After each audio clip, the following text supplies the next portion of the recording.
Assalamualaikum warahmatullahi wabarakatuh. Selamat berjumpa kembali para pejuang cuan dan pejuang sangguters ya. Bagaimana keadaan kalian kali ini? Semoga kalian dalam keadaan sehat semua ya, dan saya doakan sukses semua. Amin. Mantap jiwa ya. Dan buat teman-teman semua ya, selamat hari Senin dan selamat beraktivitas seperti biasa. Selamat bekerja ya, selamat menikmati hari-hari awal yang membosankan gitu ya. Oke. Tetap ya secangkir kopi harus selalu ada buat menemani kesempatan kali ini. Dimana teman-teman ya, kalau kita lihat, kita update dari segi perkembangan untuk sektor kripto, terutama dari market cap. Di sini juga ada sedikit persentase kenaikan sebesar 2,06% ya, karena kemarin itu kan market cap berada di area 1,94. Kali ini berada di area 1,96.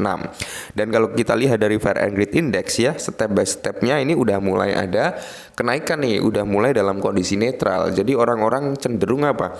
Enggak takut juga enggak berani. Dia cenderung apa ya? Bisa dikatakan wait and see aja lah ya, kita tunggu aja lah gitu ya, netral gitu teman-teman, enggak terlalu tamak juga enggak terlalu takut gitu loh ya.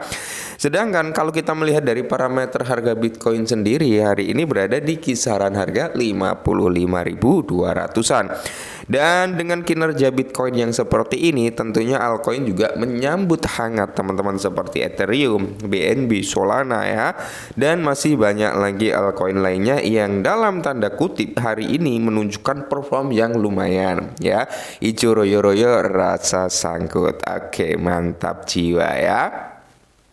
Toncoin 4%, Avalanche 7%, dan Shiba Inu sekitar 2% ya. Tentunya altcoin kali ini teman-teman ya, sekitar 90% lah menunjukkan perform yang lumayan positif karena mulai recover semua. Nah, kali ini teman-teman ya, updatean terbaru nih dari segi sektor kripto teman-teman, yang notabene ini akan membawa nilai yang cukup positif bagi altcoin ya.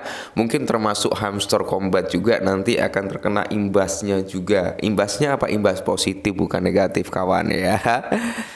Coba kita lihat dulu teman-teman untuk pre-market daripada si Hamster Combat kali ini ya. Kalau kita lihat harga ya dari si Hamster Combat sendiri dari pre-marketnya teman-teman ya, itu lumayan tinggi loh ya, 0,075 dolar ya, 0,075 dolar.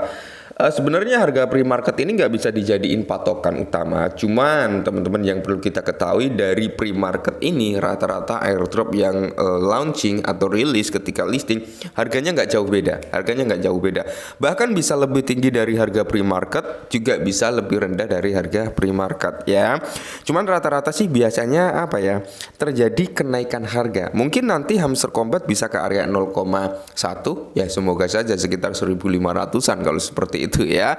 Dan mungkin teman-teman semua yang garap Hamster Combat akan full senyum semua gitu teman-teman ya. Yang penting satu ya, kalian nggak melakukan apa ya, kecurangan lah, intinya seperti itu. Kenapa? Karena ada fitur baru yang mendeteksi akun yang notabene melakukan kecurangan atau enggak gitu ya.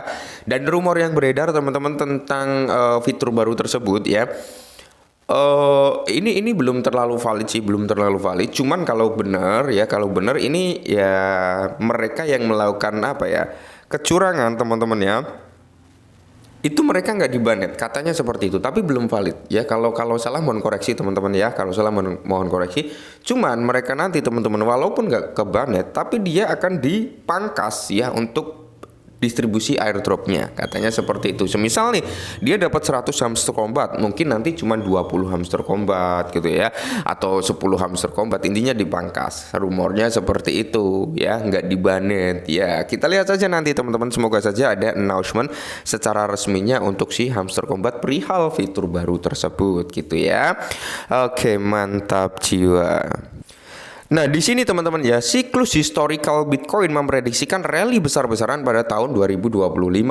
Inilah yang saya bilang di awal, mungkin seperti Hamster Combat itu juga akan terkena efeknya. Efeknya apa? Efek positif teman-teman. Karena apa? Ini kan diprediksikan tahun 2025. Sedangkan Hamster Combat itu akan launching di bulan ini teman-teman, yang notabene masih dalam fase 2024 dong ya. Mungkin nanti ketika si Hamster Combat rilis bulan ini teman-teman, harganya akan cenderung mengalami kenaikan kenaikan, habis itu bantingan harga. Oke, bantingan harga koreksi lumayan dalam seperti itu teman-teman. Kenapa? Karena mayoritas orang-orang tentunya akan ngejual airdropnya. Jadi kalian jangan FOMO nanti ketika dia launching ya. Tunggu aja dia koreksi teman-teman ya. Seperti Dox kemarin itu di max sempat menyentuh di area cukup tinggi teman-teman ya. Dan habis itu terjadi koreksi sampai saat ini koreksi. Begitu pula nanti Hamster Combat mungkin juga akan mengalami koreksi teman-teman ya. Akan tetapi di tahun 2025 ketika Bitcoin ini memang mengalami rally besar-besaran, ya tidak menutup kemungkinan ya seperti Dox, Hamster Combat, terus Shiba Inu dan altcoin lainnya akan mengalami kenaikan yang cukup signifikan juga. Nah, menurut analis terkini oleh firman analitik on-chain In The Block, siklus historical Bitcoin menunjukkan apa? Rally signifikan mungkin akan terjadi pada tahun 2025. Amin ya. Menurut In The Block, secara historikal durasi rata-rata antara peristiwa halving Bitcoin dan puncak berikutnya adalah sekitar 480 hari. Pola ini menempatkan puncak berikutnya yang diantisipasi pada musim panas tahun 2025. Peristiwa halving Bitcoin yang terjadi kira-kira setiap 4 tahun ya mengurangi imbalan untuk menambang blok baru hingga setengahnya. Halving Bitcoin terakhir terjadi pada tanggal 20 April 2024 pada puncak blok sebesar 840.000 ya. Imbalan blok Bitcoin dikurangi dari 6,25 Bitcoin menjadi 3,125 Bitcoin teman-teman ya. Nah, di mana peristiwa halving secara historikal diikuti oleh kenaikan harga yang substansial. Karena apa? Kekurangan pasokan Bitcoin baru yang memasuki pasar seringkali menyebabkan peningkatan permintaan. Jadi di sini kalau kita lihat dalam siklus saat ini harga Bitcoin telah mengalami penurunan hampir 12% dari harga separuhnya sebesar 63.900-an. Meskipun penurunan ini mungkin tampak mengecewakan dalam jangka pendek, hal ini bukanlah hal yang belum pernah terjadi sebelumnya. Siklus sebelumnya juga mengalami prioritas atau periode konsolidasi atau penurunan kecil sebelum pasar mengumpulkan momentum untuk rally yang signifikan. Perilaku pasar saat ini menunjukkan periode akumulasi di mana investor dan lembaga mungkin memposisikan diri mereka di depan lonjakan harga yang diantisipasi. Bitcoin menghadapi bulan September yang suram ya. Pada Bitcoin sendiri telah turun sekitar 0,26% dalam 24 jam terakhir. Sebelumnya menjadi di area 54.300-an. Ya, September secara historikal merupakan bulan yang penuh tantangan bagi saham dan mata uang kripto. Dan kinerja harga Bitcoin pada minggu pertama menambah kredibilitas narasi tersebut, teman-teman. Ya, memang kalau kita mengacu pada historical sebelumnya, September itu ya memang bulan yang penuh dengan momok ya.